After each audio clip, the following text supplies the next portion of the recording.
Hello dear students, JEE Main के नए session में आपका स्वागत है। आज का टॉपिक हमने मैथमेटिक्स में लिया है limits and continuity. So start करते हैं बच्चों क्विकली एक सेशन। चलिए पहला क्वेश्चन देखते हैं। फर्स्ट क्वेश्चन है बच्चों, limit x tends to 0 sine pi of cos square x upon x square. देखिए कैसे सॉल्व करेंगे। सबसे पहले हम फॉर्म आइडेंटिफाई करते हैं। यहां पर हम फॉर्म देखें तो कौन सा फॉर्म बन रहा है बच्चों, अगर आप x को 0 रखते हैं तो cos 0 हो जाएगा 1, तो साइन पाई आ गया। साइन पाई की वैल्यू 0, तो हमें ये क्लियर है कि ये 0/0 फॉर्म है। ठीक है। अब बच्चे इसमें क्या गलती करते हैं, वो करते हैं भाई sine of something upon something, हमें याद है 1 होता है, लेकिन बच्चों कब, when under the given condition that something tends to 0, यानी यहां पर वो something किसको टेंड कर रहा है, पाई को। तो आप ऐसा नहीं कर सकते हैं। तो हम क्या करते हैं, limit x tends to 0 sine of pi. Now cos square x को लिखा बच्चों मैंने 1 minus sine square x upon x square as it is. Now, what we are getting, limit x tends to 0 sin pi minus pi sin square x upon x square. अब बच्चों मैं क्या use करूंगा, allied angle formula, sine pi minus theta क्या होता है, sine theta. तो हमारे पास आ जाएगा limit x tends to 0 sine pi sine square x। अब आप देखिए, जब आप x टेंड्स टू 0 रखते हैं तो साइन 0 क्या होगा, 0, 0 इंटू पाई 0। तो अब वो हमारा समथिंग, इस मैनिपुलेशन से वो समथिंग किसको अप्रोच कर रहा है, 0 को। तो हम इसके नीचे लिख देते हैं पाई साइन स्क्वायर x। अब भाई जब ये डिवाइड किया है तो मल्टीप्लाई भी करना पड़ेगा, तो पाई sine square x upon x square. आया समझ में। इससे क्या हुआ, इस लिमिट की value 1 into pi into 1। So finally हमें मिल रहा है आंसर पाई। कौन सा ऑप्शन सही हुआ, option 4। I guess it is clear to you all. चलिए नेक्स्ट क्वेश्चन पे मूव करते हैं। Question number 2, the value of limit x tends to 0 1 minus 1/2 raise to power x into 1 upon under root tan x plus 4 minus 2। देखिए सबसे पहले तो इस root को देखकर हमें मन कर रहा है रैशनलाइज कर दें। तो देखिए क्या करते हैं हम, लिमिट x टेंड्स टू 0, ये हो गया 2 raise to power x minus 1 upon 2 raise to power x। अब यहां पर मैं यूज कर रहा हूं रैशनलाइजेशन, तो ऊपर क्या आएगा बच्चों, root over tan x plus 4 plus 2, और नीचे हमारे पास था root tan x plus 4 minus 2, और इसको हमने रैशनलाइज करने के लिए मल्टीप्लाई किया root tan x plus 4 plus 2 से। आया समझ में यहां तक। अब देखिए यहां पर हम थोड़ा सा मैनिपुलेशन करें, लिमिट x टेंड्स टू 0, आपको याद होगा एक स्टैंडर्ड लिमिट होती है, limit x tends to 0 a raise to power x minus 1 upon x क्या होता है, ln a। तो यहां पर मेरे को x की जरूरत है, तो मैंने लिखा 2 raise to power x minus 1 upon x। अब ये x की गलती की है तो सुधार देते हैं, अपॉन x। अब देखिए अब नीचे क्या बना, नीचे आपके पास बन गया e square minus B square. So हमारे पास आ जाएगा नीचे tan x। क्यों भाई, tan x प्लस 4 माइनस 4, तो मैंने कैंसिल आउट कर दिया, x हो गया। अब ये बचा है, इसको लिख देते हैं into root over tan x plus 4 plus 2 upon हमारे पास है यहां पर 2 रेज टू पावर x। ठीक है बच्चों, अब सारी चीज सॉर्ट आउट है। अब सीधा आंसर लिखेंगे हम। लिमिट क्या आया बच्चों, इस लिमिट की value ln 2 into tan x by tan x क्या हो जाएगा 1 इंटू, अब यहां देखिए जब आप x टेंड्स टू 0 रखते हैं तो tan 0 हो गया 0, 4 का अंडर रूट 2, 2 प्लस 2 हो गया 4 upon 2 raise to power 0 that is 1। तो मेरा आंसर आना चाहिए बच्चों 4 ln 2। कौन सा ऑप्शन है, देखिए यहां पर ऑप्शन 4। ओके, मूव करते हैं नेक्स्ट क्वेश्चन पे। देखिए लिमिट x टेंड्स टू 0, अब आप जब 0 रखते हैं यहां पर तो क्या आ रहा है, 2/2 यानी 1। बेस किसको अप्रोच कर रहा है, 1 को, और पावर किसको अप्रोच कर रही है, इन्फिनिटी। यानी ये कौन सा फॉर्म हो गया, ये हो गया 1 raise to the power infinity form. Okay, 1 raise to power infinity form. कैसे करते हैं इसका क्वेश्चन, बेस में से -1, e raise to the power, limit same रहेगी, बेस -1 इंटू पावर, तो e raise to the power limit x tends to 0, base में से हम 1 कर दें minus, so 3x² + 2 upon 7x² + 2 -1 into power, power यहां ले आते हैं 1/x²। ठीक है, क्लियर यहां तक। अब इसके बाद इसको थोड़ा सिंप्लीफाई करते हैं, देखते हैं क्या आता है। e raise to power limit x tends to 0, हमारे पास आएगा 3x² + 2 -7x² - 2 upon 7x² + 2 into 1/x²। Okay, तो ये बचा e raise to power limit x tends to 0। अब आप देखिए 2 से 2 कैंसिल आउट हो रहा है, ऊपर बच रहा है -4x², उस x² से x² भी काट देते हैं, यानी हमारे पास बच रहा है -4 अपॉन 7x² + 2। क्लियर। अब x टेंस टू अगर हम 0 रखते हैं तो हमें क्या मिलेगा, e रेज टू पावर -2, यानी 1 अपॉन e²। अगेन कौन सा ऑप्शन सही आया, ऑप्शन 4। ओके, तो 1 रेज टू पावर इंफिनिटी का बहुत प्यारा सा क्वेश्चन, और ये क्वेश्चन आया था जेईई मेन में 2020 में। ओके, चलिए नेक्स्ट क्वेश्चन देखते हैं। Limit x tends to 0, again मैंने यहां पर लिया है 1 रेज टू पावर इंफिनिटी का क्वेश्चन। देखिए जब आप x टेंस टू 0 रखेंगे तो ये फैक्टर मुझे 0 दे रहा है, और ये फैक्टर क्या दे रहा है, इंफिनिटी, यानी अगेन कौन सा फॉर्म है, 1 रेज टू पावर इंफिनिटी। वो कह रहे हैं कि इस लिमिट की वैल्यू 2b sin² थीटा के इक्वल है, where b is greater than 0 and theta lies in this interval -π to π, then we have to find the value of theta. देखिए तो सबसे पहले 1 रेज टू पावर इंफिनिटी है, तो e raise to power, पहले limit की value निकाल लेते हैं। e raise to power limit x tends to 0, क्या सिखाया मैंने, बेस में से हम 1 माइनस कर देंगे, तो बेस में से जब हम 1 माइनस करते हैं तो मेरे पास बचेगा x ln 1 + b² into power, power है 1/x। तो देखिए लिमिट तो आसानी से सॉल्व हो गई, और हमारे पास आ गया e raise to power ln 1 + b²। तो हमारी लिमिट की वैल्यू आई 1 + b²। हमें किसकी वैल्यू निकालनी है, थीटा की। तो देखो बच्चों यहां पे चलते हैं हम, 1 + b² is equals to, given condition है ये है 2b sin² थीटा। अब देखो हमें एक हिंट मिल रहा है, कहां से हिंट मिल रहा है, बी पॉजिटिव, और हमें हमेशा पॉजिटिव रहना भी चाहिए, बी पॉजिटिव। सो ये आया b + 1/b is equals to 2 sin² theta.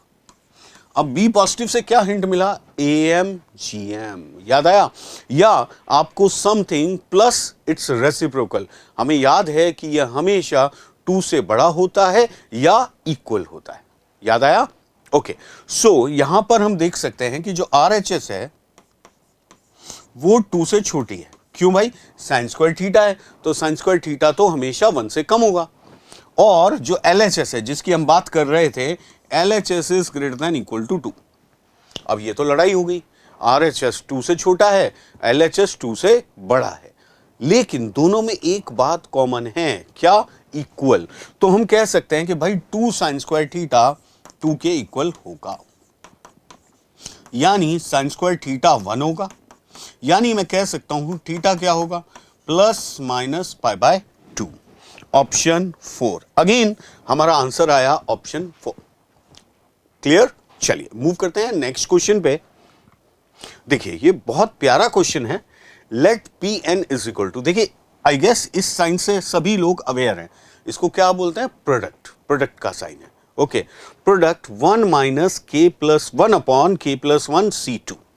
तो देखिए Pn पहले कैलकुलेट करते हैं, प्रोडक्ट क्या है, k इज इक्वल टू 2 से लेकर n तक, 1 माइनस, अब k + 1 C2 क्या हो जाएगा, k + 1 इंटू k/2, यानी ये आया product k is equal to 2 to n। इसको सिंप्लीफाई कीजिए, ये आएगा k + 1 इंटू k, ऊपर क्या बचेगा, k² + k - 2। इसको फैक्टराइज कर लेते हैं, हमारे पास आएगा k + 2 k - 1 upon k + 1 into k। देखिए अभी लिमिट कहीं पिक्चर में नहीं आई है, अभी लिमिट कहीं पिक्चर में नहीं है, ठीक है, अभी इतना ही है। अभी पहले हम प्रोडक्ट निकालते हैं, फिर उसकी लिमिट निकालेंगे। क्वेश्चन ये है limit n tends to infinity Pn।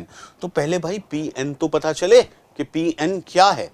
तो Pn, अब प्रोडक्ट में हमें क्या करना है, k की वैल्यूज रखनी है 2, 3, 4, कब तक, n तक।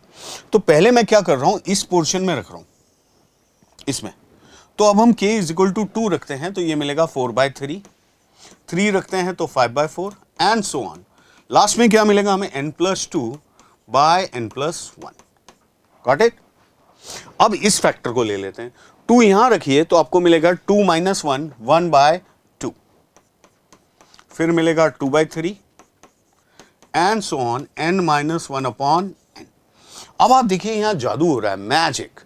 4 से 4 कैंसिल, 5 से 5 कैंसिल, n+1 से n+1 कैंसिल। तो देखिए हमारे पास Pn आ जाएगा n+2, नीचे यहां क्या बचा 3।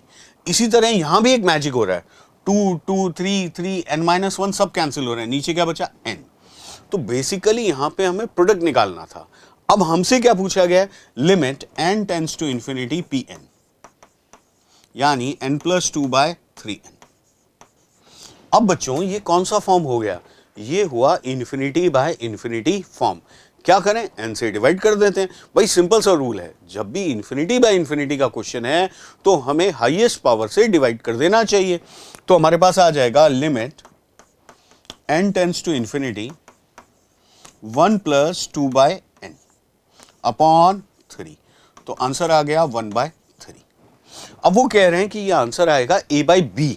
तो a की वैल्यू कितनी हो गई 1, b 3। सो बच्चों a + b कितना आ गया 4। कौन सा ऑप्शन सही है, ऑप्शन 1। ओके, चलिए नेक्स्ट क्वेश्चन देखते हैं। नेक्स्ट क्वेश्चन भी बहुत प्यारा क्वेश्चन है। देखिए, the fx is equal to tan x by x, then the value of limit x tends to 0 box of fx। Box क्या है बच्चों, ग्रेटेस्ट इंटीजर फंक्शन, हिंदी में महत्तम पूर्णांक फलन, प्लस x²। पावर क्या है, 1 फ्रैक्शनल पार्ट ऑफ fx, ठीक है, भिन्नात्मक भाग फलन। तो हमें ये लिमिट कैलकुलेट करनी है। देखिए आपको याद होना चाहिए कि tan x हमेशा x से बड़ा होता है, in the neighbourhood of x = 0, यानी tan x बाई x जो है ये 1 से बड़ा होगा। तो हमारा क्वेश्चन क्या बना, अब tan x बाई x 1 है, 1 से बड़ा है, तो greatest integer tan x by x क्या हो जाएगा 1। तो बच्चों क्वेश्चन क्या हो गया, limit x tends to 0 1 + x² whole power 1 देखिए फ्रैक्शनल पार्ट ऑफ fx, यानी fractional part of tan x by x। देखिए फ्रैक्शन पार्ट कभी भी हो आपको क्या करना चाहिए, उसको कन्वर्ट कर देना चाहिए ग्रेटेस्ट इंटीजर में। तो हम इसको लिख देते हैं tan x by x minus इसका बॉक्स, और इसका बॉक्स कितना है 1। ठीक है बच्चों, अब आप फॉर्म आइडेंटिफाई कीजिए, कौन सी फॉर्म बन रही है, ये बन रही है लिमिट x टेंड्स टू 0, थोड़ा और सिंप्लीफाई करें, 1 + x² whole power x upon tan x minus x। देखिए अगेन बेस किसको अप्रोच कर रहा है 1 को, पावर किसको अप्रोच कर रही है इन्फिनिटी। क्यों, क्योंकि tan x बाई x हो जाएगा 1। ओके, सो अगेन कौन सा फॉर्म आया 1 raise to the power infinity. कैसे करेंगे, पूरे क्वेश्चन को ले जाइए e की पावर में, e raise to the power limit x tends to 0, base में से 1 कम किया, क्या बचेगा x², और पावर क्या आई थी हमारे पास x upon tan x minus x, तो into x upon tan x minus x। अब यहां पर मैं क्या करूंगा, tan x का एक्सपेंशन, आई गेस सबको याद है, ठीक है, expansions are very useful. e raise to the power limit x tends to 0, ये ऊपर हो गया x³, नीचे हम tan x का एक्सपेंशन करते हैं, तो x + x³/3 and so on minus x। आप देखिए x से x कैंसिल हो गया, तो हमारा आंसर आया बच्चों e³, 1/3 ऊपर जाएगा तो 3 बन जाएगा, यानी कौन सा ऑप्शन सही हुआ, option 2, e³ should be our answer. Okay, चलिए मूव करते हैं नेक्स्ट क्वेश्चन पे, देखते हैं क्या क्वेश्चन है। Limit x tends to 0 8/x⁴। अब बहुत सारा cos लिखा है, 1 - cos x² 2 - cos x² 4 plus cos x square by 2 cos x square by 4। सबसे पहले मैंने क्या किया, इसको फैक्टराइज करते हैं, लिमिट एक्स टेंड्स टू 0, ये 8 तो बाहर लिख देते हैं। अब ये जो है 1 minus cos of x square by 2 into क्या लिखा हुआ है, 1 minus cos of x square by 4 upon है बच्चों एक्स टू द पावर 8। देखिए एक लिमिट है जो आपको याद होनी चाहिए, क्या है, साइड में लिखते हैं हम, limit x tends to 0, 1 minus cos x upon x square, very useful, is equals to कितना है, 1/2। ये याद होगा तो बहुत सारे क्वेश्चन आपसे जल्दी हो जाएंगे, ठीक है। तो देखिए 8 बार रहने देते हैं, लिमिट एक्स टेंड्स टू 0, ये आया 1 minus cos of x square by 2, तो अपॉन में क्या हो, एक्स स्क्वायर बाई 2 का होल स्क्वायर, तो ये हम इसको सीधा 1/2 लिख देंगे भाई, 1 minus cos theta upon theta square into 1 minus cos x square by 4 upon बच्चों एक्स स्क्वायर बाई 4 का होल स्क्वायर। अब देखिए आप एक्स टू द पावर 8 तो अकोमोडेट हो चुका है, अब यहां पर हमने 1/2 स्क्वायर से डिवाइड किया है, तो मल्टीप्लाई भी कर देते हैं और 1/4 स्क्वायर। आया समझ में, इससे हमारे पास आंसर आ गया 8 इंटू 1/2 इंटू 1/2, एक 1/2 इसका एक 1/2 इसका, into 1/2 square into 1/4 square. Simplify कीजिए, हमें मिल रहा है 1/32। Option 3 is the right answer. Okay, so standard limit याद रखिएगा, limit x tends to 0, 1 minus cos x upon x square is half. Okay, चलिए नेक्स्ट देखिए, if f x is equal to, ये भी मैं आपको बता दूं, ये जेईई मेन में आया हुआ क्वेश्चन है, I guess 2019, box of x minus box of x by 4। अब हमें यहां चेक करना है बच्चों, देखिए ऑप्शंस देखेंगे आप तो LHL RHL निकालनी है, या हमें बताना है फंक्शन कंटिन्यूअस है या नहीं। तो सबसे पहले हम LHL की ही बात कर लेते हैं, LHL। देखिए कितना आसान सा क्वेश्चन है। अब LHL हमें निकालनी है तो हम 4 की बात करें, 4 से जस्ट छोटे नंबर का बॉक्स क्या होगा, 3। 4 से जस्ट छोटे नंबर का बॉक्स 3 माइनस, बच्चों जब x 4 से छोटा है तो x बाय 4 किससे छोटा हुआ, 1 से छोटे नंबर का बॉक्स 0, तो ये आ गया हमारे पास 3। LHL 3 आ रही है भाई, LHL तो है और 3 है। अब RHL की अगर हम चर्चा करें तो RHL राइट हैंड लिमिट क्या होगी, x 4 से बड़ा हो गया, अब 4 से बड़े नंबर का बॉक्स 4 माइनस x बाय 4 अब 1 से बड़ा हो गया, 1 से बड़े नंबर का बॉक्स 1, तो इज इक्वल टू 3। यानी बच्चों ये बात तो क्लियर है कि LHL RHL है और उस लिमिट की वैल्यू हमारे पास आ गई है 3। ठीक है, अब हमें पता करना है कि ये फंक्शन कंटिन्यूअस है या नहीं। ठीक है, तो हम f ऑफ 4 भी निकाल लेते हैं। f ऑफ 4 क्या आएगा बच्चों, 4 का box 4 minus 1 is equals to 3.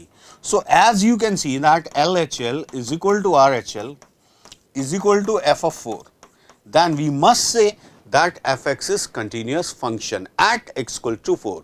fx x बराबर 4 पर सतत होगा, यानी कौन सा ऑप्शन सही हुआ, ऑप्शन 3।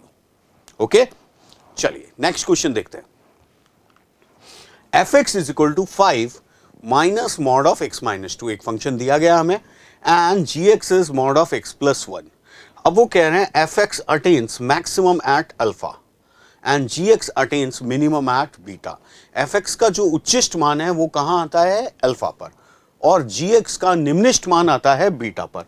तो हमें ये लिमिट सॉल्व करनी है, लेकिन अब उसके लिए जरूरी क्या है बच्चों, सबसे पहले हमें क्या पता चले, अल्फा बीटा की वैल्यूज। तो देखिए हम इसका ग्राफ बनाएं fx का, तो क्या बनेगा, यहां पर हम देखें तो कुछ ऐसा ग्राफ बन जाएगा। तो इसकी जो मैक्सिमम वैल्यू है कहां मिलेगी, 2 पर, तो अल्फा कितना हो गया 2।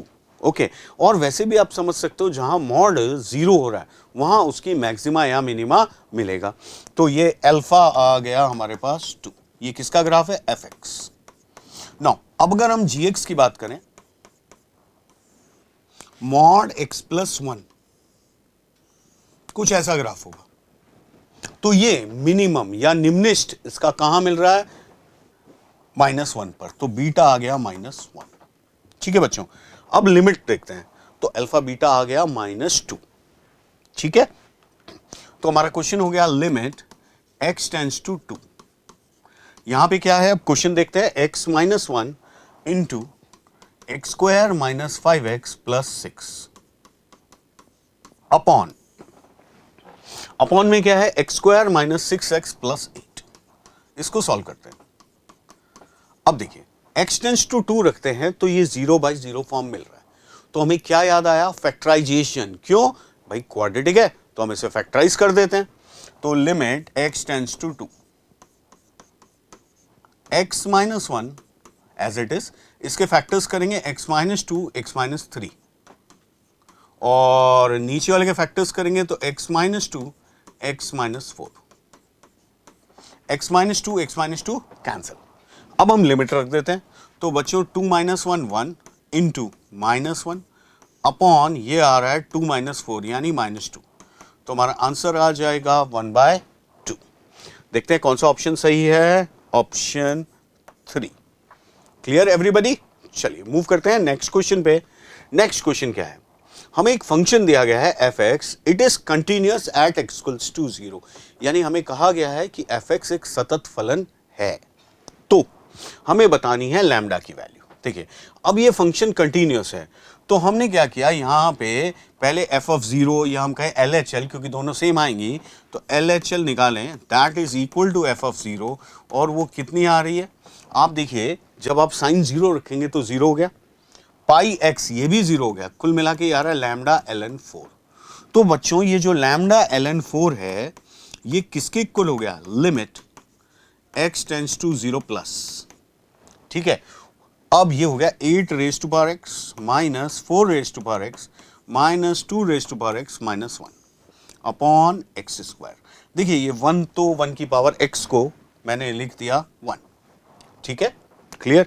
अब इसको फैक्टराइज कर देते हैं, देखिए क्या आता है, limit x tends to 0 plus, ये आएगा 4 माइनस 1, 2 माइनस 1, इसमें दोनों के नीचे x लिख देते हैं, उससे ही हमारी स्टैंडर्ड लिमिट बन गई, जो आज हमने एक पिछले क्वेश्चन में यूज भी की थी। तो हमारे पास आया lambda ln4 is equals to ln4 into ln2। तो बच्चों लैम्डा कितना हो जाएगा, नथिंग बट ln2, तो answer of lambda should be ln2। Okay, move करते हैं नेक्स्ट क्वेश्चन पे। देखिए बच्चों क्या क्वेश्चन है, limit x tends to 1/√2 sine of cos inverse x minus x upon 1 minus tan of cos inverse x। यहां पे कोई एक ऐसी बात जो हमें परेशान कर रही है, चुभ रही है, that is cos inverse x। भाई यहाँ cos इनवर्स x नहीं होके, भाई cos इनवर्स x क्या होता है, एक एंगल, तो उसकी जगह थीटा होता तो थोड़ा दिखने में सुनने में आसान सा लगता। तो हम क्या करते हैं, cos इनवर्स x को थीटा मान लेते हैं, let cos inverse x is equals to theta. तो लिमिट, अब देखिए x जब 1/√2 की ओर जाएगा तो थीटा कहां जाएगा, cos इनवर्स 1/√2, एंड वो क्या होता है π/4। तो हमारे पास आया लिमिट थीटा टेंड्स टू π/4, ये आ जाएगा साइन थीटा माइनस, बच्चों x को क्या लिख सकते हैं हम, cos थीटा अपॉन आया 1 माइनस tan थीटा। जब आप π/4 रखेंगे तो कौन सा फॉर्म बन रहा है, 0/0 फॉर्म। ओके, तो हम क्या करते हैं, tan को लिख देते हैं साइन cos के टर्म्स में। So limit theta tends to π/4 sine theta minus cos theta upon 1 minus sine theta by cos theta. Okay, so ये आया limit theta tends to π/4 sine theta minus cos theta upon cos theta minus sine theta into cos theta. ठीक है, ये cancel out हो रहा है but minus आ रहा है हमारे पास, तो आ गया limit theta tends to π/4 minus cos theta. अब आप यहां cos π/4 रखेंगे तो cos π/4 1/√2, तो आंसर आ जाएगा माइनस 1/√2। सब्स्टिट्यूशन मेथड बहुत आसान सा क्वेश्चन, तो जब भी आपको ITF दिखे तो आपको ये सजेशन दूंगा कि आप उसे कुछ थीटा मान लें, क्वेश्चन आसान हो जाएगा। चलिए नेक्स्ट क्वेश्चन देखते हैं क्या है। देखिए क्या क्वेश्चन है, limit x tends to 0 ax minus e raise to power 4x minus 1 upon ax e raise to power 4x minus 1 exist, यानी ये लिमिट एग्जिस्ट करती है एंड इसकी वैल्यू b है। तो हमें निकालना है a माइनस 2b। ठीक है, तो हम इस क्वेश्चन को सॉल्व करते हैं बच्चों एक्सपेंशन से। Okay, limit x tends to 0, और जैसा मैंने आपको सिखाया हमेशा एक्सपेंशन पहले आप डिनोमिनेटर में कीजिए। ओके, तो देखिए क्या आता है, ax into 1 plus 4x and so on minus 1। हमेशा हम एक्सपेंशन मिनिमम करेंगे। यहां पे 1 के बाद क्यों बढ़े आगे, क्योंकि 1 कैंसिल आउट हो रहा है, तो नीचे मिनिमम पावर कितनी आ रही है, एक्स स्क्वायर, तो ऊपर भी हम एक्स स्क्वायर तक एक्सपेंशन करें। ओके, तो देखिए क्या आता है, ax minus 1 plus 4x plus 4x का whole square by factorial 2 and so on minus 1। आप देखिए यहां पे 1 से 1 कैंसिल हो गया। अब थोड़ा सा इसको हम सिंप्लीफाई करते हैं, देखते हैं क्या आता है। लिमिट x टेंड्स टू 0, यह आ रहा है x के साथ a माइनस 4। अब देखिए यहां पे आया 4 का square 16, 16 by 2 8, so minus 8x square and so on upon क्या आ रहा है बच्चों, 4ax square, 4ax square. Clear. अब देखिए लिमिट एग्जिस्ट कर रही है फाइनाइटली, तो हमें यह देखना है कि ऊपर यानी न्यूमरेटर और डिनोमिनेटर अंश तथा हर में घातें समान होनी चाहिए। तो यहां पर x स्क्वायर है तो ऊपर भी x स्क्वायर होगा, यानी x का कोफिशिएंट 0 हो जाएगा। तो a माइनस 4 आ गया 0, इससे हमें मिल गई a की वैल्यू, कितनी मिली, 4। सो a की वैल्यू आ गई 4। अब हम बात करें लिमिट क्या आ गई, लिमिट हमारे पास आ गई है minus 8 upon 4a, minus 8 upon 4a। a की वैल्यू हमारे पास है, रख दो भाई, तो लिमिट आ गई minus 1/2। According to the question ये b है, तो b भी आ चुका है, या हम ऐसा बोले 2b आ चुका है माइनस 1। आपसे पूछा गया है a माइनस 2b, तो it is 4 minus minus 1, that is 5। तो हमारा आंसर हो जाएगा इस क्वेश्चन के लिए 5। ओके, मूव करते हैं, बहुत बढ़िया क्वेश्चन करते हैं। नेक्स्ट क्वेश्चन बहुत सुपर्ब क्वेश्चन है। Let f 0 to 1 to r, यानी इसकी डोमेन है 0 to 1 और r कोडोमेन सह प्रांत। fx is a continuous function and it assumes only rational values। ठीक है, ये फंक्शन केवल परिमेय मान देता है। ओके, रैशनल वैल्यूज देता है और f0 की वैल्यू 2 है। तो हमें बताना है tan inverse f of half plus tan inverse 3/2 f of half. Okay, देखिए tan इनवर्स पे तो बाद में जाते हैं, पहले हमारा ऑब्जेक्टिव है f ऑफ x निकालना, f ऑफ x निकालना। देखिए ये फंक्शन क्या करता है, रैशनल वैल्यूज देता है सिर्फ।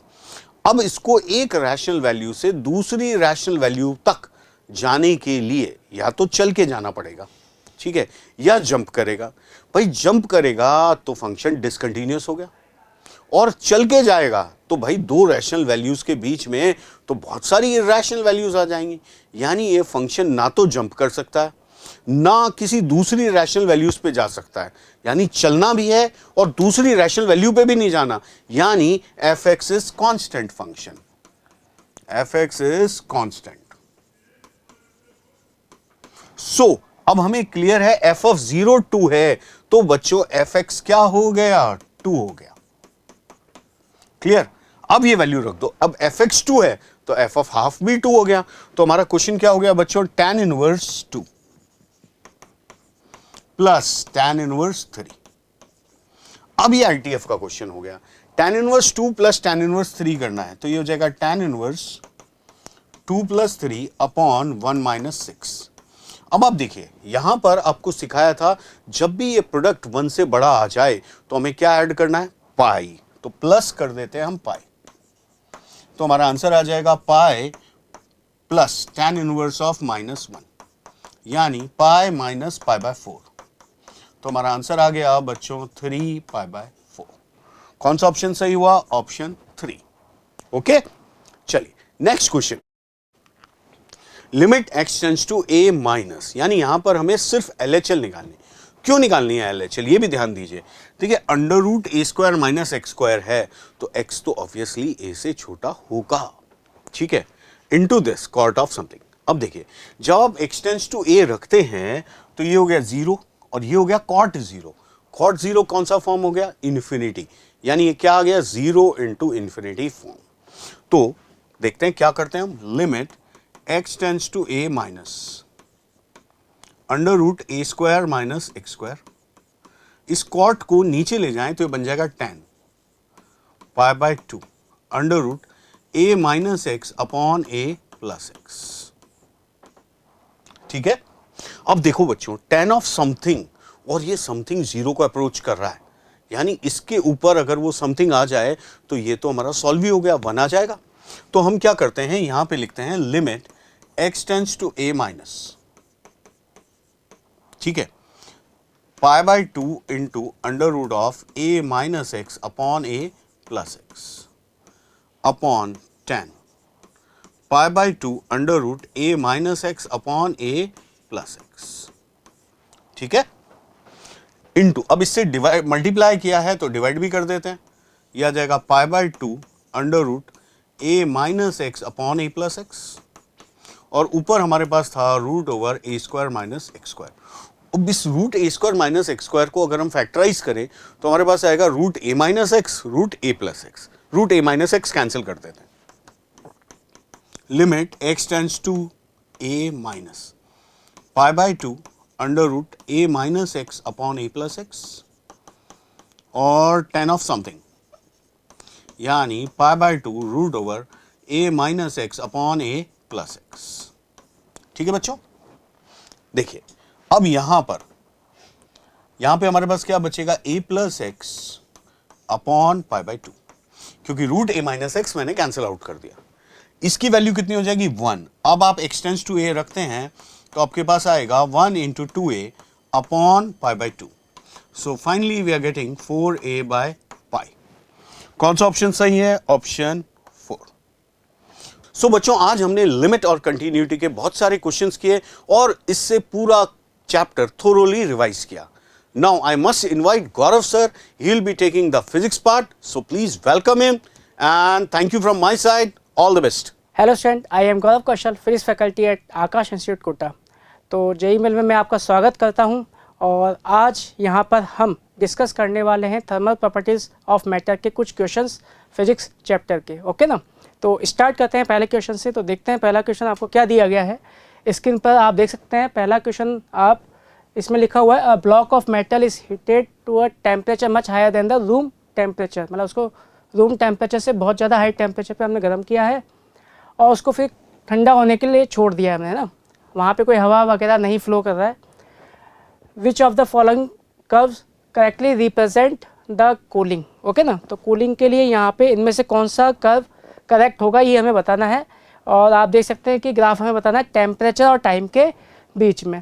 तो अगर हम यहाँ पे हम देखें तो रेट ऑफ कूलिंग हम देख चुके थे, वो होता है हमारे पास dt/dt इक्वल टू माइनस के टी माइनस टी नॉट के इक्वल, है ना, न्यूटन्स लॉ से। तो यहाँ पे हम देखें तो dt/dt रेट ऑफ कूलिंग हो गया और ये इस कर्व के लिए स्लोप भी हो जाएगा, है ना। ये स्लोप बता रहा है कि एक पॉजिटिव कांस्टेंट होता है और टी उस ब्लॉक का टेम्परेचर और टी नॉट एटमॉस्फेयर का टेम्परेचर जो उसके आसपास का होगा। ठीक है, तो यहाँ पे हम देख सकते हैं जैसे जैसे टेम्परेचर कम होता जाएगा तो जो स्लोप है उसका मैग्नीट्यूड भी कम होता जाना चाहिए। ठीक है ना, तो इस वाले इक्वेशन से हम ये बोल सकते हैं। तो यहाँ पे हम देखें तो स्लोप तो कंटिन्यूसली बढ़ रहा है ना, टाइम जैसे जैसे आगे जा रहा है। यहाँ पे स्लोप कांस्टेंट है, यहाँ पे स्लोप कभी कम हो रहा है कभी बढ़ रहा है।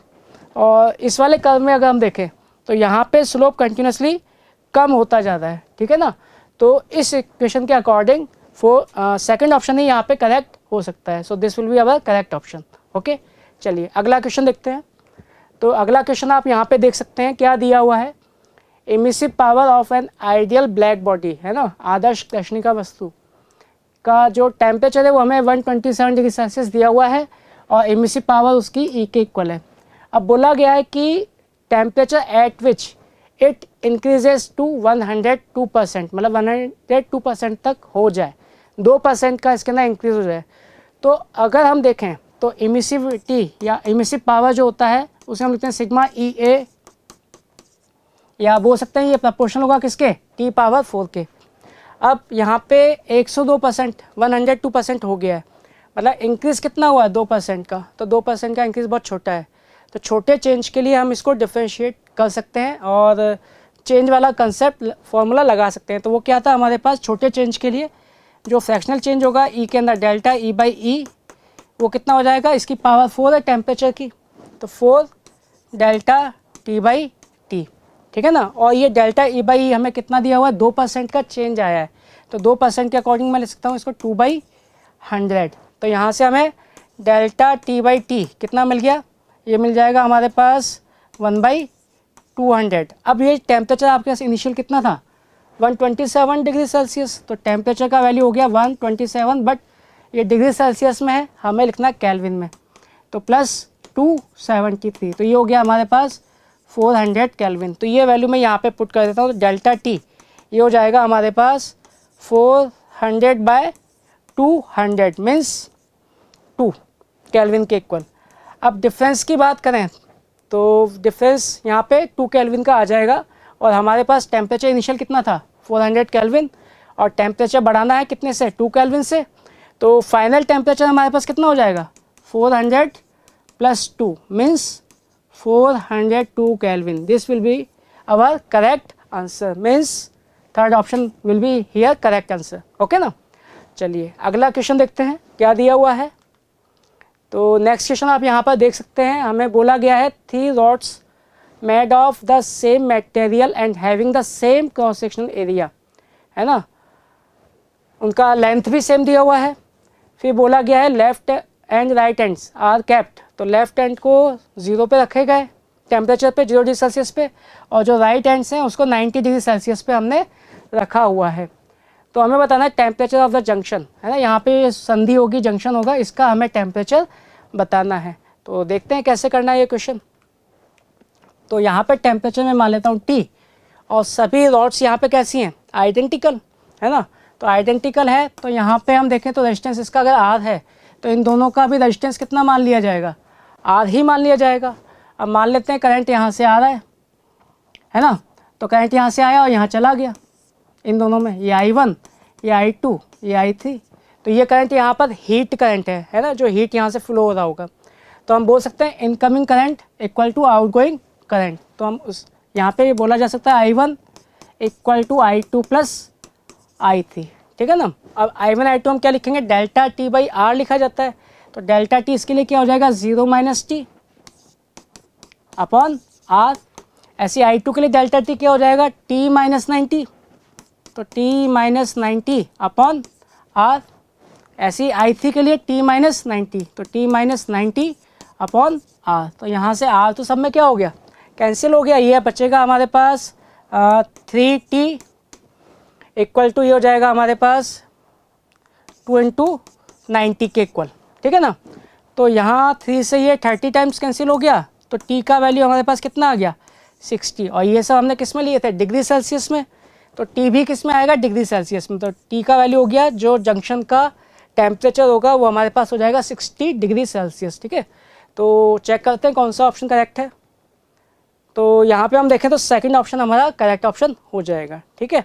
आगे बढ़ते हैं, अगला क्वेश्चन देखते हैं क्या दिया हुआ है। अगला क्वेश्चन, इस क्वेश्चन में हमें बोला गया है 2 आइडेंटिकल कंडक्टिंग रॉड्स, आइडेंटिकल हैं दोनों rods, are first connected independently to the 2 vessels, one containing water, एक में वाटर रखा गया है 100 डिग्री सेल्सियस पे, and other containing ice at 0 degree Celsius. In the second case rods are joint end to end, मतलब rods को हमने ऐसे एंड टू एंड कनेक्ट कर दिया है, फिर वेसल के बीच में रख दिया गया है। तो यहाँ पे इसने बोला है कि melting of ice, rate of melting of ice पहले वाले केस में m1 है, दूसरे वाले केस में m2 ग्राम पर सेकंड है, ओके ना। तो हमें बताना है ये रेशियो कितना हो जाएगा m1/m2, ठीक है। तो देखते हैं कैसे करना है सॉल्व। तो यहाँ पे जैसे ये 2 वेसल्स हैं हमारे पास, एक 100 डिग्री सेल्सियस वाटर पे है और दूसरा 0 डिग्री सेल्सियस आइस है यहाँ पर, इसमें है ना, यहाँ पे वाटर था, तो यहाँ पे ये पहली रॉड और दूसरी रॉड ऐसे कनेक्टेड थे, ठीक है। दोनों रॉड्स क्या है आइडेंटिकल, तो इसका रेजिस्टेंस अगर R होगा तो इसका भी आर ही हो जाएगा। तो यहाँ से जो हीट फ्लो हो रहा होगा वाटर से आइस की तरफ, वही इसको मेल्ट करा रहा होगा। तो पर सेकेंड हम कितना हीट फ्लो करा रहे होंगे यहाँ पे, delta T by R equivalent. तो ये दोनों रॉड्स यहाँ पर पैरेलल कॉम्बिनेशन में है, और पैरेलल कॉम्बिनेशन में जो रेजिस्टेंस होता है वो हम क्या लिख सकते हैं, 1/r plus 1/r means 2/r, उसका 1/r इक्वलेंट के बराबर हो गया, तो r इक्वलेंट हो जाएगा r/2। तो ये हो जाएगा डेल्टा टी अपॉन r/2 के इक्वल, ठीक है ना। तो इतना हीट यहाँ पर फ्लो हो रहा होगा, और यही हीट यहाँ पे मास को मेल्ट करा रहा होगा। तो मास के मेल्ट होने का रेट, मतलब जो हीट आ रही है तो ml लिखते हैं हम, मेल्ट होता है तो L तो बाहर आ जाएगा और अंदर क्या बचेगा m, तो dm/dt। इतना हीट पर सेकंड इसको रिक्वायर्ड होगा अगर इसका इतना मास मेल्ट हो रहा है। तो यहाँ पे जो dm/dt लिखा हुआ है यही हमारा m1 हो जाएगा, rate of melting of ice. तो ये हो गया हमारे पास L इंटू m1, ठीक है ना। ये हमारे पास पहला इक्वेशन आ गया। अब दूसरे केस में क्या बोला है, दोनों रॉड्स को ऐसे एंड टू एंड कनेक्ट कर दिया हमने। तो यहाँ पे जो रेजिस्टेंस है इसका भी आर है, इसका भी आर है ना। तो आर इक्वलेंट कितना हो गया, 2r। तो इस केस में जो करंट लिखा जाएगा वो क्या लिख देंगे हम, delta T by R equivalent means 2r, और इसको हम क्या लिख सकते हैं, L। अब दूसरे केस में जो rate of melting of ice है वो कितना दिया हुआ था हमें, m2। तो ये फर्स्ट इक्वेशन, ये सेकंड इक्वेशन। अब इन दोनों से हमें m1/m2 का वैल्यू निकालना है, तो दोनों को हम डिवाइड कर लेते हैं। तो दोनों को डिवाइड करेंगे तो यहाँ से हम देखें तो ये कितना आ जाएगा हमारे पास, r/2 2 पर चला गया, ये वाला 2 भी ऊपर आ जाएगा, तो ये हो जाएगा 4, है ना। और इधर क्या बचेगा हमारे पास, m1/m2, ठीक है। तो ये वैल्यू हमारे पास बचेगी, बाकी सब यहाँ पे कैंसिल हो जाएगा। मीन्स जो रेशियो है m1/m2 वो 4 के इक्वल आ गया। ओके, तो आंसर चेक करते हैं क्या आंसर हो जाएगा हमारा। तो यहाँ पे हम देखें 1/2 2:1 1:4 4:1, ये थर्ड ऑप्शन हमारा करेक्ट ऑप्शन हो जाएगा, ठीक है। चलिए अगला क्वेश्चन देखते हैं अब क्या दिया हुआ है हमें। तो नेक्स्ट क्वेश्चन आप यहाँ स्क्रीन पर देख सकते हैं। इसमें बोला गया है 1 kilogram of ice at 0 degree Celsius is mixed with 1 kilogram of water at 10 degree Celsius. Ice को वाटर के साथ मिक्स कर रहे हैं, अलग अलग फेज है ना, डिफरेंट फेजेस हैं, एक सॉलिड है एक लिक्विड है। The resulting temperature will be, तो फाइनल टेम्परेचर मिक्स करने के बाद कितना हो जाएगा ये हमें बताना है। तो देखते हैं, अब जब भी डिफरेंट फेजेस आते हैं तो हम उनको एक कॉमन फेज पे अज्यूम कर लेते हैं, है ना। तो मैं मान लेता हूँ कि दोनों फाइनली 0 डिग्री सेल्सियस वाटर पे आ जाते हैं। तो जब आइस 0 डिग्री सेल्सियस वाटर पे आएगा तो ये 1 किलोग्राम है, तो आइस को अगर मैं 0 डिग्री सेल्सियस वाटर में कन्वर्ट कर रहा हूँ तो इसने कितना हीट एब्जॉर्व किया होगा, तो हम देख सकते हैं यहाँ से 1 किलोग्राम है means 1000 gram specific heat water में कन्वर्ट करना है, तो फेज चेंज हो रहा है। तो L कितना होता है आइस के लिए, 80 कैलोरी पर ग्राम, है ना। तो यहाँ 80 से हमने इसको मल्टीप्लाई कर दिया, तो आइस ने पूरा वाटर में कन्वर्ट होने के लिए इतना एनर्जी लिया होगा, ये हो जाएगा 80,000 कैलोरी, ठीक है। ऐसे ही अब इसके बाद हम वाटर को देखें तो वाटर आपका 10 डिग्री सेल्सियस पे था, उसको किस पे लाना है, 0 पे। तो वाटर को हम ला रहे हैं 0 डिग्री सेल्सियस पे, तो ये हीट देगा। तो कितना देगा, इसका फेज चेंज नहीं हो रहा है, ठंडा हो रहा है ये, तो इसके लिए MS डेल्टा T वाला फॉर्मूला हम लगा देते हैं। तो M कितना है इसका 1000, 1 किलोग्राम था तो ग्राम में लिख दिया हमने। स्पेसिफिक हीट कितना होता है 1, वाटर के लिए 1 कैलोरी पर ग्राम पर केल्विन, इंटू डेल्टा T, वो कितना हो गया 10 से 0, तो 10 - 0, तो ये आ गया हमारे पास 10,000 कैलोरी के इक्वल, ठीक है। अब यहाँ पे हम देखें तो इसको चाहिए 80,000 कैलोरी आइस को पूरा मेल्ट होने के लिए, है ना। लेकिन 0 डिग्री सेल्सियस तक वाटर केवल कितना दे पा रहा है, 10,000 कैलोरी। तो मतलब ये 10,000 कैलोरी इस पूरी आइस को मेल्ट नहीं करा सकता, इसका कुछ पार्ट ही मेल्ट हो पाएगा। तो आपको यहाँ पर आइस भी मिलेगा कुछ पार्ट में, प्लस वाटर भी मिलेगा, और आइस और वाटर दोनों ही है यहाँ पर। तो आपका फाइनल टेम्परेचर कितना हो जाएगा, 0 degree Celsius. Means second option यहाँ पे हमारा करेक्ट ऑप्शन हो जाएगा। यहाँ पे पूरा आइस मेल्ट नहीं हो पा रहा है, कुछ पार्ट ही मेल्ट हो पाएगा। तो आइस और वाटर का कॉम्बिनेशन यहाँ पे बचा रह जाएगा, और ये तभी पॉसिबल है जब टेम्परेचर आपका 0 डिग्री सेल्सियस रहे, ओके ना। चलिए अगला क्वेश्चन देखते हैं। तो अगला क्वेश्चन आप देख सकते हैं क्या दिया हुआ है हमें। If 10 gram of ice at 0 degree Celsius is mixed with 10 gram of water at 40 degree Celsius. तो अगेन यहाँ पे हमसे डिफरेंट फेजेस को मिक्स करवाया गया है ना। तो final mass of the water in the mixture, तो वाटर का फाइनल मास कितना होगा फाइनली इक्विलिब्रियम स्टेट आने के बाद। तो देखते हैं इसको कैसे सॉल्व करना है। अगेन अभी मैंने बताया था कि अगर डिफरेंट फेजेस हों तो उसको सॉल्व करने के लिए हम एक कॉमन फेज अज्यूम कर लेते हैं। तो यहाँ पे भी मैं एक कॉमन फेज अज्यूम कर लेता हूँ 0 डिग्री सेल्सियस वाटर, है ना। तो 10 ग्राम आइस है 0 डिग्री सेल्सियस पर, इसको हम 0 डिग्री सेल्सियस वाटर में कन्वर्ट करते हैं। तो आइस को मैंने कन्वर्ट किया 0 डिग्री सेल्सियस वाटर में, तो ये हीट एब्जॉर्ब करेगा। कितनी हीट एब्जॉर्ब करेगा, ml, फेज चेंज हो रहा है यहाँ पर, है ना। तो m कितना है इसका 10 ग्राम, L कितना हो गया 80, मीन्स 800 कैलोरी ये एब्जॉर्ब करेगा अगर ये कम्प्लीटली 0 डिग्री सेल्सियस वाटर में कन्वर्ट हो जाए। ओके, अब अगला देखते हैं। वाटर को भी जो 40 डिग्री सेल्सियस पे था उसे भी हम 0 डिग्री सेल्सियस पे ले आते हैं। तो वाटर जो 40 डिग्री सेल्सियस पे था उसको भी हमने 0 डिग्री सेल्सियस वाटर में कन्वर्ट कर लिया। तो ये हीट देगा, कितना देगा, इसका फेज चेंज नहीं हो रहा है, टेम्परेचर कम हो रहा है, तो ms डेल्टा टी। तो m कितना है इसके लिए 10 ग्राम, s कितना होता है वाटर का 1 कैलोरी पर ग्राम पर केल्विन, एंड डेल्टा टी तो 40 से 0 तक आना है, तो डेल्टा टी हो जाएगा 40 माइनस 0, तो ये हो जाएगा हमारे पास 400 कैलोरी। ठीक है, तो अब यहाँ पे हम देखें आइस को इतना एब्जॉर्व करना था लेकिन वाटर इतना ही दे पा रहा है, तो आइस ने ज़्यादा एब्जॉर्व कर लिया होगा। तो जो ज़्यादा एब्जॉर्व किया है हम ज़्यादा इसको नहीं दे सकते, तो वो हमें वापस निकालना पड़ेगा। तो अब फाइनली हम देखें तो अब हमारे पास आइस वाटर का कॉम्बिनेशन नहीं है ना। अब हम पूरे को हम क्या मान लेंगे 0 डिग्री सेल्सियस वाटर, तो टोटल वाटर हो गया 10 + 10 मीन्स 20 ग्राम। तो 20 ग्राम वाटर है आपके पास 0 डिग्री सेल्सियस पे अभी, ठीक है ना। सॉल्व करने के लिए हमें ये स्टेप लगानी पड़ती है। प्लस अब यहाँ पे इसने 800 कैलोरी 800 कैलोरी एब्जॉर्व कर लिया था, लेकिन वाटर ने कितना दिया, ओनली 400 कैलोरी। तो जो एक्स्ट्रा 400 कैलोरी था वो हमें वापस बाहर निकालना पड़ेगा, तो माइनस करना पड़ेगा 400 कैलोरी। ठीक है, अभी आपका एक नया क्वेश्चन बन गया यहाँ से, है ना, और ये इजी हो गया इसके कंपेरिजन। अब आपके पास एक ही स्टेट है और उसमें से आपको केवल हीट को बाहर निकालना है।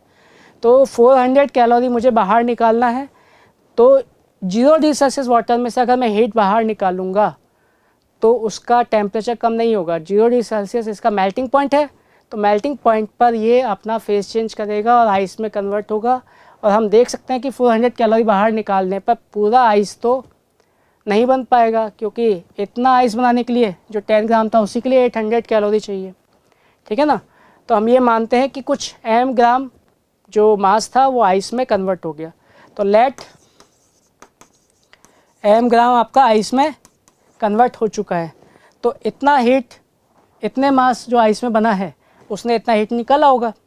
तो फेज चेंज के लिए हमें फॉर्मूला क्या लगाते हैं, ml, तो m × L, है ना, फ्यूज़न के लिए।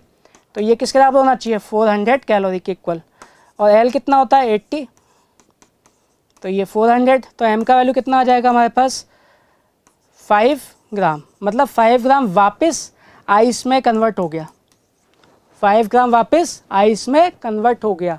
बट हमसे पूछा गया पानी का कितना मास यहाँ पे बचेगा, तो 5 ग्राम 20 ग्राम में से 5 ग्राम अगर आइस में कन्वर्ट हो गया तो वाटर कितना बचा हमारे पास। अब तो हम इजीली बता सकते हैं 20 - 5 मीन्स 15 ग्राम यहाँ पे वाटर बचेगा इस सिस्टम में finally. So second option will be the correct option. Okay, चलिए अगला क्वेश्चन देखते हैं। तो अगला क्वेश्चन आप यहाँ पे देख सकते हैं क्या दिया हुआ है। इसमें बोला गया स्टीम, है ना, at 100 degree Celsius is passed into 2 kg of water contained in a calorimeter of water equivalent 0.02 kg, है ना, एट 15 डिग्री सेल्सियस। तो स्टीम को जिसका टेम्परेचर 100 डिग्री सेल्सियस था उसको एक कैलोरीमीटर में जिसमें वाटर रखा हुआ है 15 डिग्री सेल्सियस पे वहाँ से पास करा रहे हैं ना, till the temperature of the calorimeter and its content rises to 90 degree Celsius, जब तक कि उनका पूरे सिस्टम का टेम्परेचर 90 डिग्री सेल्सियस ना हो जाए, है ना। तो अब पूछा है mass of steam condensed in KG. तो मास ऑफ स्टीम हमें निकालना है कि इस प्रोसेस में कितना स्टीम हमने यूज़ में लिया होगा, ठीक है। तो देखते हैं, करते हैं इसको सॉल्व। तो स्टीम था हमें निकालना है, तो लेट m ग्राम स्टीम हो गया हमारे पास, है ना। तो जो स्टीम है जब ये वाटर कैलोरीमीटर में इंटर करेगा तो उसका भी टेम्परेचर 90 हो जाएगा, तो ये हीट देगा। तो स्टीम कितना हीट देगा, लेट Q1 हीट ये दे रहा है ना। तो पहले स्टीम का फेस चेंज होगा, तो फेस चेंज के लिए क्या लगाते हैं हम, m इंटू एल। एल का वैल्यू हो जाएगा 540 कैलोरी पर ग्राम, मैं कैलोरी में निकाल रहा हूँ, और ग्राम में मास आ जाएगा, ठीक है। अब वो वाटर में कन्वर्ट हो गया इतना हीट रिलीज़ करने के बाद, लेकिन यहाँ पर नहीं रुकना है हमें। फाइनल टेम्परेचर कितना हो चुका है, 90। तो वो जो वाटर था स्टीम से मिला वो अब 90 तक ठंडा होगा, क्योंकि दोनों मिक्स हो चुके हैं। तो कॉमन टेम्परेचर पे सभी लोग आ जाएंगे, सारे ऑब्जेक्ट, सारा मतलब वाटर। तो यहाँ पे ठंडा करना है, तो अब ये वाटर बन चुका है, तो वाटर का स्पेसिफिक हीट 1 और इसका टेम्परेचर 100 से 90 आ रहा है, तो डिफरेंस कितने का हो गया, 10 का। तो इतना हीट इसने दिया होगा, तो ये कितना हो गया हमारे पास, m इंटू 550 के इक्वल। अब ये जो हीट इसने दिया है वो हीट किसने लिया है, वो हीट लिया है कैलोरीमीटर एंड वाटर ने, है ना। तो कैलोरीमीटर प्लस वाटर, तो इसने जो हीट लिया होगा Q2 वो हम क्या लिख सकते हैं, तो वाटर का मास कितना है 2 kg, ग्राम में लिख लेता हूँ मैं, तो 2000, ठीक है ना, प्लस वाटर करंट इसका कितना है, तो ये भी आपका वाटर ही है, तो केजी में था तो ये हो जाएगा 20 ग्राम, तो प्लस 20, है ना, ये ग्राम में लिख लिया मैंने दोनों का। तो टोटल वाटर आप मान सकते हो 2000 प्लस 20 ग्राम के इक्वल, है ना। अब इनटू वाटर था तो स्पेसिफिक हीट 1 और टेम्परेचर बढ़ गया आपका 90 तक, कहाँ से, 15 डिग्री सेल्सियस से, तो 90 माइनस 15 डिग्री सेल्सियस। तो अब यहाँ पे जितना हीट इसने लिया है कैलोरीमीटर प्लस वाटर ने, वो किसने दिया होगा, इतने स्टीम ने दिया होगा। तो ये दोनों हीट बराबर होने चाहिए, ठीक है ना। तो मैं लिख सकता हूँ यहाँ से m इंटू 550, ये हो जाएगा 2020 इंटू 75। तो यहाँ से m का वैल्यू आ जाएगा हमारे पास 2020 इंटू 75 अपॉन 550, किस में आएगा, ग्राम में, क्योंकि ये सब मैंने ग्राम में लिखा है, ओके ना। तो यहाँ से अप्रोक्सीमेटली देखें तो ये 280 के आसपास ग्राम में आएगा, ठीक है। तो ऑप्शन चेक करते हैं हम, कौन सा ऑप्शन करेक्ट है। ओके, तो वो ग्राम में आया, लेकिन इन्होंने मास आंसर केजी में पूछा है, तो 280 ग्राम हमारा किसके बराबर हो जाएगा, 0.280 kg के बराबर हो जाएगा। मीन्स सेकंड ऑप्शन यहाँ पे करेक्ट आंसर हो जाएगा, ठीक है। चलिए अगला क्वेश्चन देखते हैं। तो अगला क्वेश्चन आप देख सकते हैं क्या दिया हुआ है, metallic bar is heated from 0 degree Celsius to 100 degree Celsius, 0 से 100 तक गर्म किया जा रहा है इसको, मेटेलिक बार को। कोफिशिएंट ऑफ लीनियर एक्सपेंशन हमें दिया हुआ है 10⁻⁻⁵ केल्विन इनवर्स, है ना। What will be the percentage increase in length, ठीक है। तो थर्मल एक्सपेंशन से रिलेटेड क्वेश्चन है, तो यहाँ पे हम देखें तो डेल्टा L/L ये हम किसके बराबर लिखते थे, अल्फा डेल्टा T, और परसेंटेज में पूछा है तो इसको हम किससे मल्टीप्लाई कर देंगे, 100 से, परसेंटेज चेंज इन लेंथ। बस अब यहाँ पे आपको अल्फा दिया हुआ है, डेल्टा T भी हमें दिया हुआ है 0 से 100 तक। अब ये वैल्यूज़ यहाँ पे पुट करते हैं, हमें आंसर मिल जाएगा। तो अल्फा यहाँ पर है 10⁻⁻⁵, डेल्टा T कितना हो गया, 100 माइनस 0 मीन्स 100 ही हो गया, और परसेंटेज निकालना है इसलिए इंटू 100। तो ये बचेगा हमारे पास 10⁻⁻⁻1, या इसको हम लिख सकते हैं 0.1%, ठीक है। तो 0.1% का यहाँ पर चेंज लेंथ में हो जाएगा इतने टेम्परेचर चेंज के लिए। तो हमारा करेक्ट आंसर हो जाएगा यहाँ पर सेकंड ऑप्शन, ठीक है ना। चलिए अगला क्वेश्चन देखते हैं अब। तो क्या दिया हुआ है अगला क्वेश्चन, आप देख सकते हैं स्क्रीन पर। इसमें बोला गया है pendulum clock has an iron pendulum, है ना। पेंडुलम है यहाँ पे जिसका लेंथ हमें दिया हुआ 1 मीटर, उसके लिए अल्फा भी दिया हुआ है 10⁻⁵, पर degree Celsius if the temperature rises by 10 degree Celsius, temperature में इतना चेंज आ रहा है, the clock will lose will gain, will lose will gain, ये हमें बताना है कि क्या हो जाएगा। तो टाइम पीरियड अगर हम देखें पेंडुलम के लिए, वो हम लिखते थे 2π√L/g, और यहाँ पे हम टेम्परेचर को राइज़ करा रहे हैं, बढ़ा रहे हैं। तो टेम्परेचर राइज़ करेगा तो लेंथ भी बढ़ेगा, तो टाइम पीरियड भी बढ़ेगा। टाइम पीरियड बढ़ गया मतलब पेंडुलम को अब ऑसिलेट करने में ज़्यादा टाइम लग रहा है, मतलब वॉच क्या हो जाएगी, स्लो हो गई तो वो आगे नहीं जाएगी, वो पीछे हो जाएगी एक्चुअल टाइम से। तो पीछे हो जाएगी तो ये जो गेन वाले पार्ट हैं ये तो वैसे ही गलत हो गए। तो अब हमारे पास ये दो ऑप्शन बचे हैं ना, इन दोनों में से हमें देखना है कि वो कितना पीछे हो गई होगी, ठीक है। तो अब यहाँ पे हम देखें तो डेल्टा T/T उस फॉर्मूले से हम क्या लिख सकते हैं लेंथ में चेंज के लिए, वो हो जाएगा डेल्टा L/L इंटू हाफ, है ना, उसकी पावर हाफ थी तो वो आगे आ गया पावर चेंज वाला फॉर्मूला स्मॉल चेंज के लिए।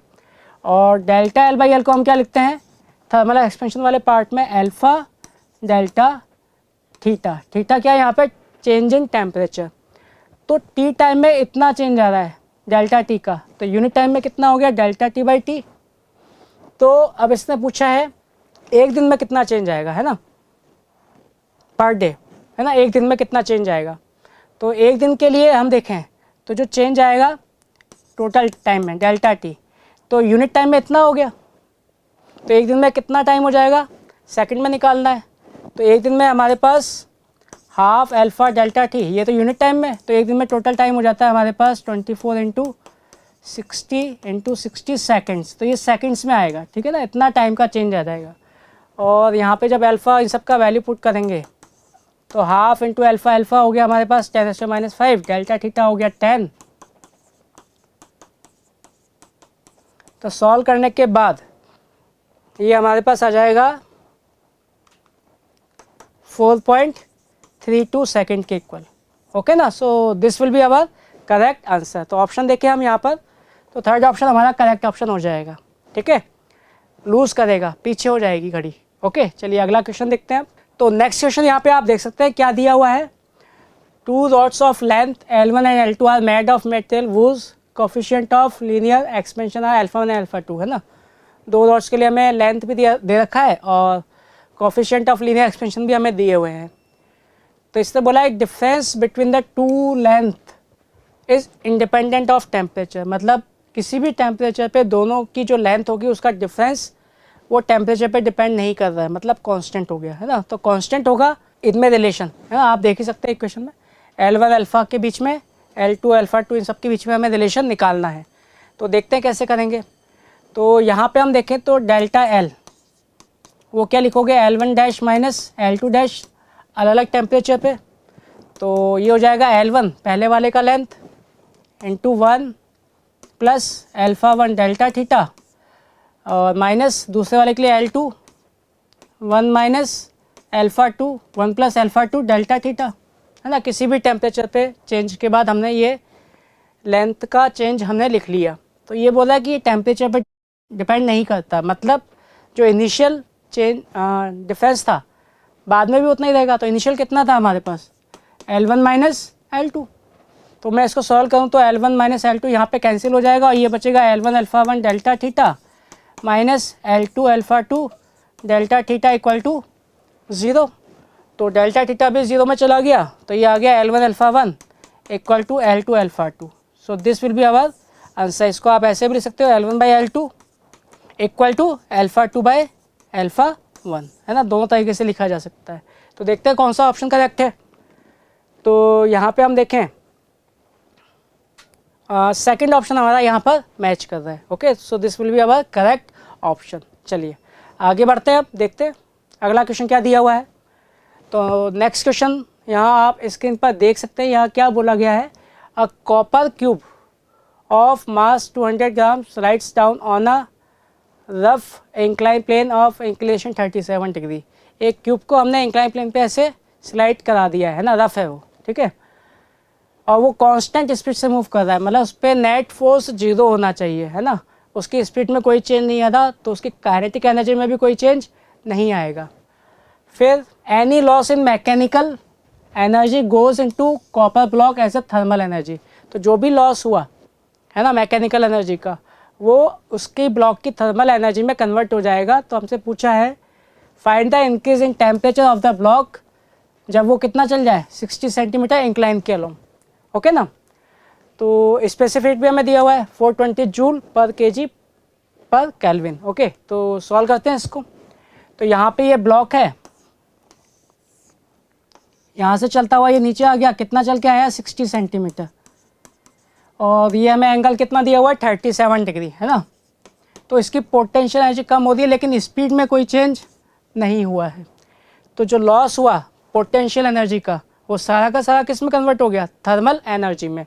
तो लॉस आप क्या लिखेंगे, mgh, h लिया जाता है वर्टिकल, है ना। तो वर्टिकल यहाँ से हम देखें तो ये 60 है, तो 60 का इधर कंपोनेंट कितना हो जाएगा 60 साइन 37। तो जो h है वो हमारे पास हो जाएगा 60 साइन 37। ग्रेविटी के इफेक्ट में वो इतना नीचे चल के आया, तो इतना पोटेंशियल एनर्जी कम हो गया। और ये जो पोटेंशियल एनर्जी कम हुआ यही उस ब्लॉक की थर्मल एनर्जी में कन्वर्ट हो जाएगा। तो थर्मल एनर्जी हम क्या लिखते हैं टेम्परेचर के टर्म्स में, ms delta theta. Delta theta क्या है, चेंज इन टेम्परेचर।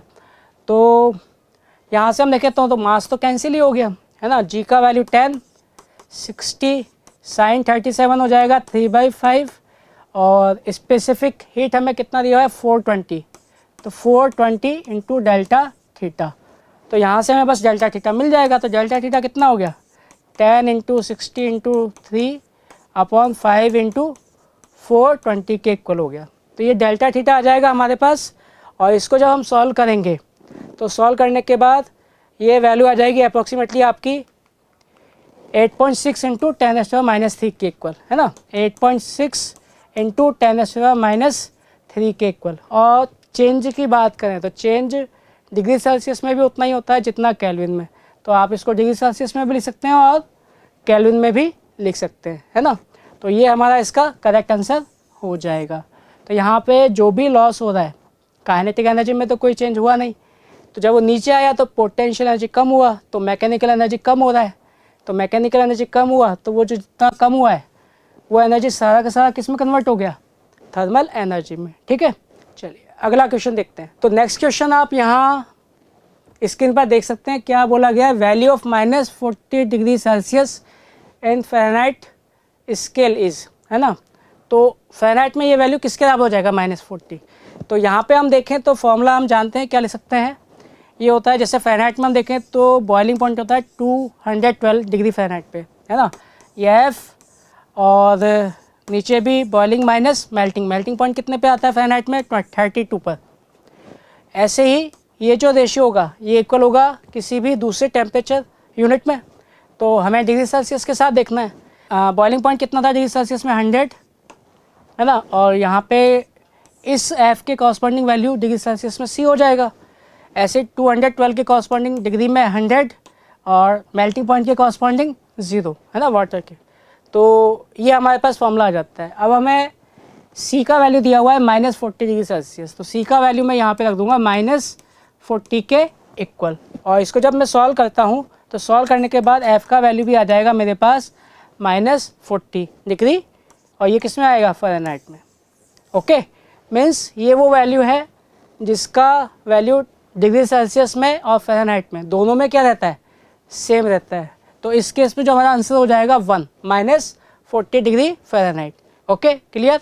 चलिए अगला क्वेश्चन देखते हैं। अगला क्वेश्चन हमें क्या दिया गया है, 32 gram of oxygen is content in a cubical container of side 1 metre and maintain at temperature of 127 degree Celsius. Okay, ये हमें दिया गया है।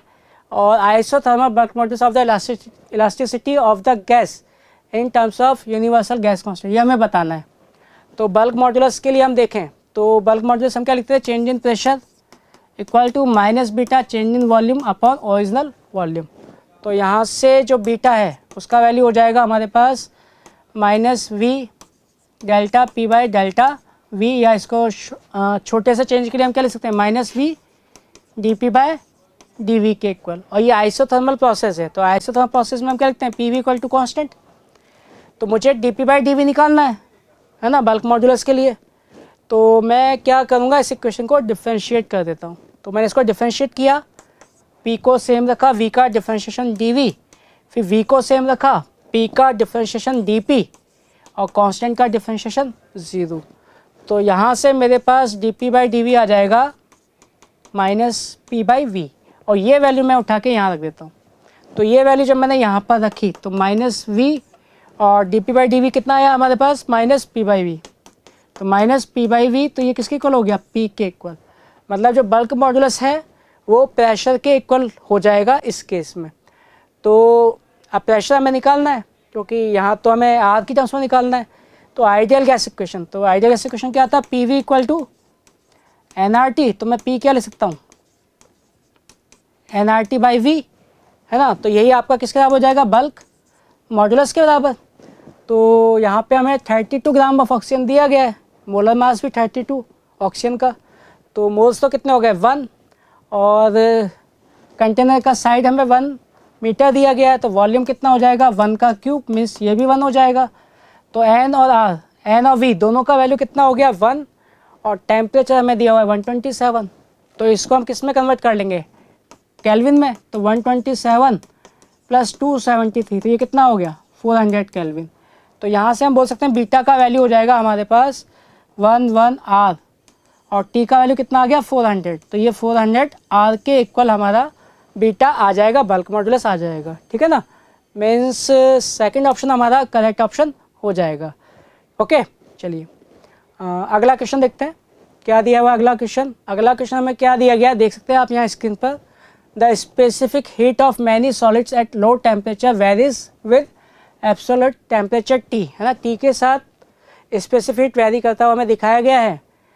और उसके बाद बोला गया है then heat energy required to raise the temperature of a unit mass of such a solid from T = 0 to 30 kelvin. तो इतना चेंज करने के लिए उस ऑब्जेक्ट के लिए, है ना, मास कितना दिया हुआ है, यूनिट। तो हमें बताना है कितना हीट का रिक्वायरमेंट होगा। तो क्योंकि यहाँ पे स्पेसिफिक हीट वेरिएबल है ना, टेम्परेचर के साथ वेरी कर रही है। तो देखते हैं इसको कैसे सॉल्व करना है। तो मैं यहाँ पे देख सकता हूँ एस और टी के बीच में जो रिलेशन है वो कैसा दिया हुआ है, स्ट्रेट लाइन, जिसका स्लोप कितना है 60 डिग्री, और वाई एक्सिस पे इंटरसेप्ट कितना है 0, है ना।